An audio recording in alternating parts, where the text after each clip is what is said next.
Okay, so you guys know that I only review, I should say, only do standalone reviews of books that I like. I just try not to be negative, you know.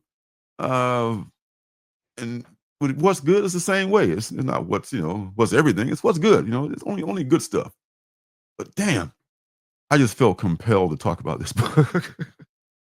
I just got to say something. This one, and actually, I got this is, I think, the B cover. It's called The Stitches. It's also from Keen Spot, and it's from the Execution Posse Holdings, is the people who are producing it. So it's called The Stitches. And it's a very cool cover. They got some dope ass cover. Keen Spot knows how to get you. They're dynamite esque in their way of getting great covers and getting you to buy a book for the cover. You know, when you open up, oh, what's inside? You know. All right, what's up? That's right. Let's keep that branding going, Perry.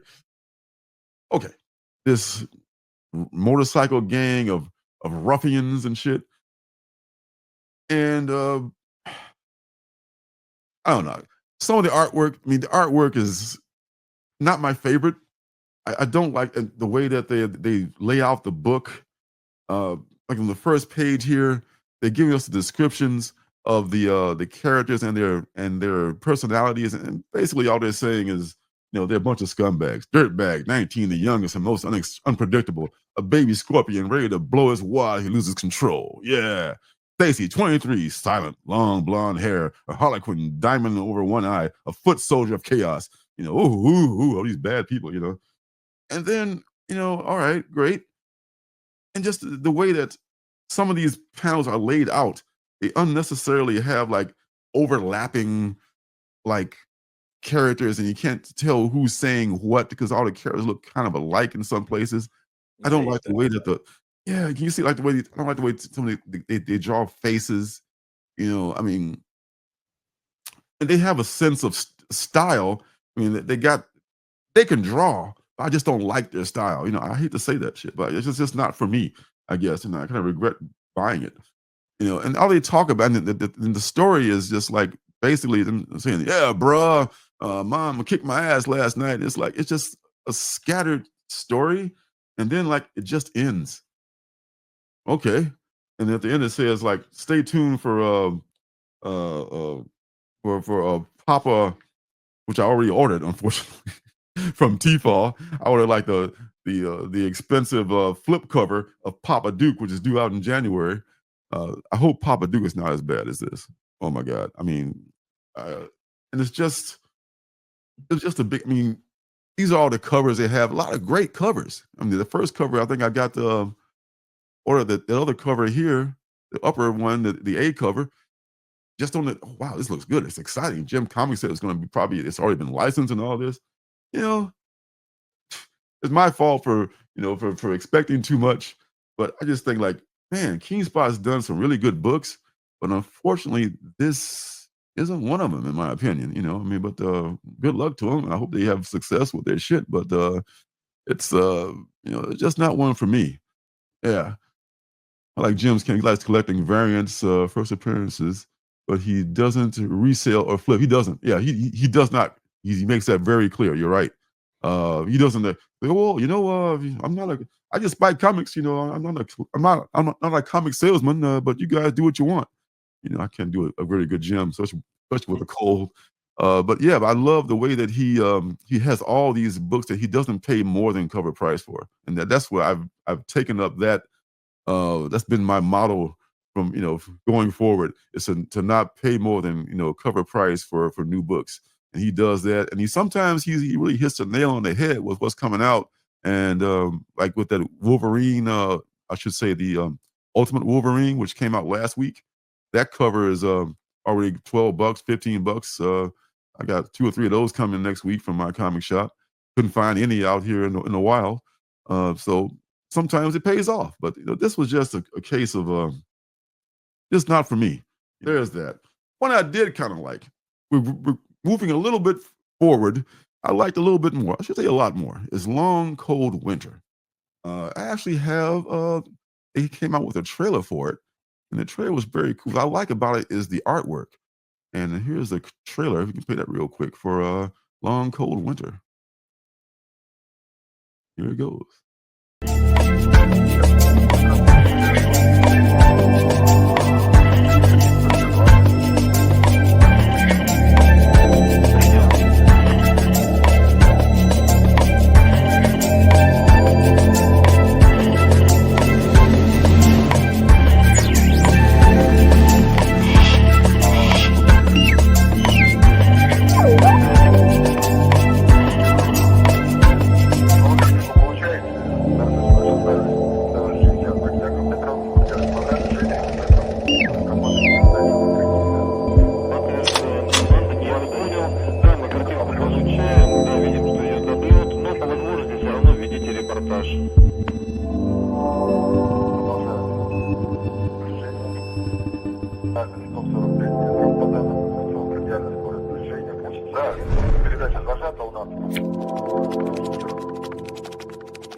So, Long Cold Winter is by Francesca Perillo and Stefano Cartasilli. And this is another one of these adventures. I thought it was very much reminded me of Love Me, which was one that I liked but didn't like that much. Was from Mad Cave, and this is the same team. That's why it reminded me of that so much. I love the artwork. I mean, it's not for everybody, but this artwork I love. Because it has a kind of a endearing style to it. Very cool, and it works with the story. And this team must do a lot of stuff together. I should probably look them up. And they have this robot human kind of thing going on. They love to do stories where robots and humans are interacting, and it's almost like the robot. You can't tell who's human and who's a robot. Maybe that's the intention. It's just like, and they're just going through this wilderness, and they meet each other, and it's kind of a cute story. But this one I like a little bit more than I like say a lot more than Love Me, and tons more than the Stitches. So yeah, this is something I would look into if you are into that kind of thing. I think was that you or maybe God, who was it? Oh, Damien, who read Love Me and didn't like it. If I was you, Damien, I would give it another try and see. Maybe you already got it, but it's worth picking up if you can find it. As the late great Grandpa Jones would say, even a blind hog finds an acorn once in a while. And that applies here with Ultimate Universe, the one shot from Marvel that came out last week. I picked up last Thursday. I picked up last Thursday. This is good. This is on par with that Doom one shot that came out a while back and maintained its price and has been kind of like steady and worth it, if not straight cash, since I say steady and worth it for sure. It hasn't lost value at all because that was a really good one shot, and that was more or less like an Elseworlds, or I should say a what if Marvel thing. That's what they do. This one deals with the new Ultimates universe, where Nick Fury is doing the dirty work for the cartel that is run by the Hulk. The Hulk is a badass, nasty motherfucker in the Ultimate Universe. I don't know how that's going to sit with a lot of people, but it's a new thing, and it's like, okay, I can deal with that. It's just something different, and he does all these dirty dealings, but in the meantime, he's plotting his revenge against them. He's doing dirt, but he's got this planned out thing where he's going to like turn on them and stop their reign of terror. Then something happens, and it's pretty damn good. And it also this is also the one with the Wolverine, the Ultimate Wolverine. It's only a cameo, so this is his cameo first appearance in here. He's not in there for very long. So the way that it ends is very cool. I don't want to spoil anything. I don't do the spoiler thing, but this is worth buying if you're into the Ultimates for sure. You got to have this. If you can't get the Wolverine cover, at least get this, because this is a real good book.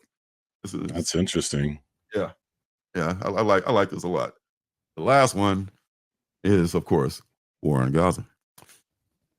Brace Here yourself. we go. Brace for impact. It's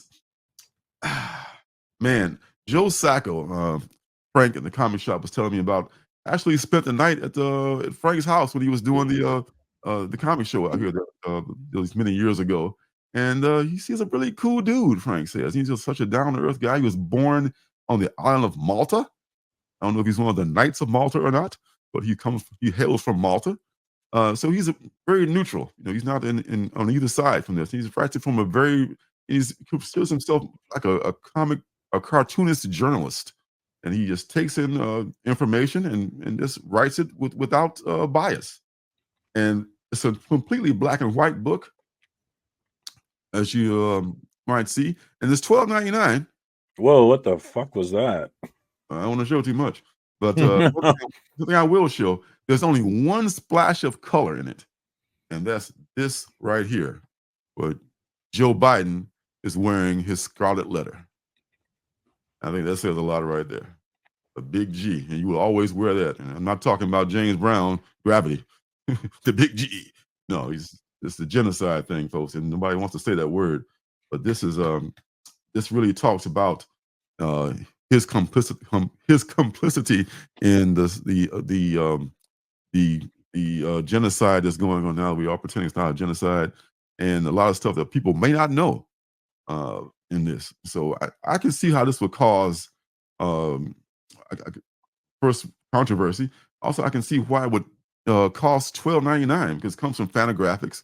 It's very nicely produced. Not hardcover, but full magazine size book. And it took me, it was really nice to read because it has this dark sense of humor with actually giving you facts. So if you don't know much about the situation, um, this won't tell you everything, but it will give you some idea of what's going on.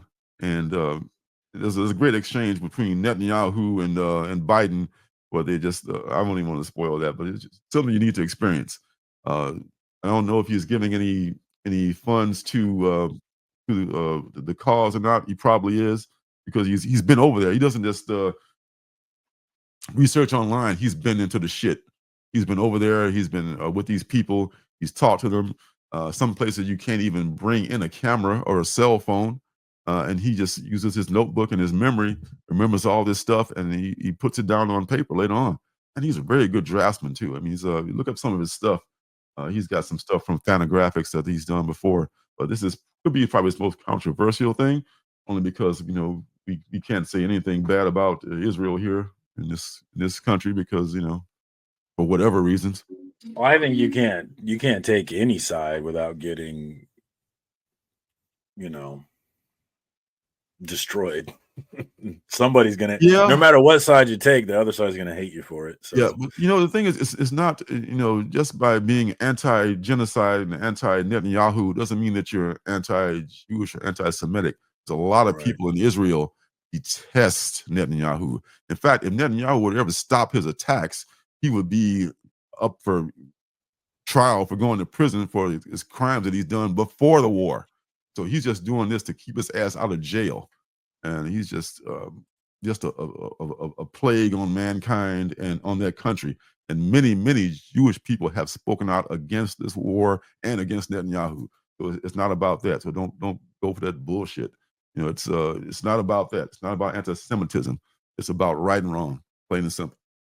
That's all I have to say about that. And that's what's good, folks. Don't forget to subscribe and leave a thumbs up.